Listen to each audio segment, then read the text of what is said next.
ఒకవేళ అట్లా దానంగా వచ్చిన భూముల మీద ఏమైనా అభ్యంతరాలు ఉంటే, అది సాగుకు పనికిరాదనో లేకపోతే ఇతరత్ర వివాదాలు ఉన్నప్పుడు భూదానంగా స్వీకరిస్తున్నప్పుడు ఒక 3 నెలల పాటు దాని మీద విచారణ ఉంటుంది. అది ఆ దానం తీసుకోవడానికి అర్హత ఉంది అనుకున్నప్పుడు మాత్రమే ఆ భూముల్ని భూదాన్ బోర్డు స్వీకరిస్తుంది.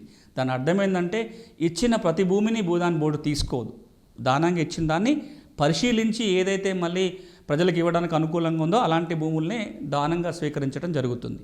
ఒకవేళ అట్లా దానంగా స్వీకరించిన భూమి మీద ఏమన్నా యాజమాన్య హక్కు వివాదాలు ఉంటే, దానం ఇచ్చిన దానికి అసలు హక్కు లేదు, తన భూమి కాని దాన్ని దానం ఇచ్చారు, ఇట్లాంటి ఏమన్నా వివాదాలు కనుక ఏర్పడితే అట్లా ఎవరైతే దీన్ని దానం ఇచ్చిన వ్యక్తికి హక్కు లేవంటున్నారో వారు సివిల్ కోర్టుకి వెళ్ళి కేసు వేసుకోవాలి. భూదానికి బోర్డుకి దానికి సంబంధం ఉండదు.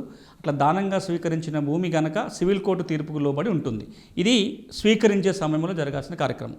ఒకసారి భూమిని భూదాన్ బోర్డు దానంగా స్వీకరించిన తర్వాత ఆ భూముల్ని పంచే అధికారం భూదాన్ బోర్డుకు ఉంటుంది. ఎవరికి పంచుతారు ఈ భూముల్ని అంటే భూమి లేని పేదలకు పంచుతారు. ఈ భూమి లేని పేదలు మనం ఇంతకు మునుపు అసైన్మెంట్ చట్టాల గురించి మాట్లాడినప్పుడు కూడా ప్రస్తావన చేసుకున్నాం. అసలు భూమి లేకుండా ఉండి ప్రభుత్వం నిర్దేశించిన ఆదాయం కంటే తక్కువ ఉన్న వాళ్ళని భూమి లేని పేదలు అంటారు.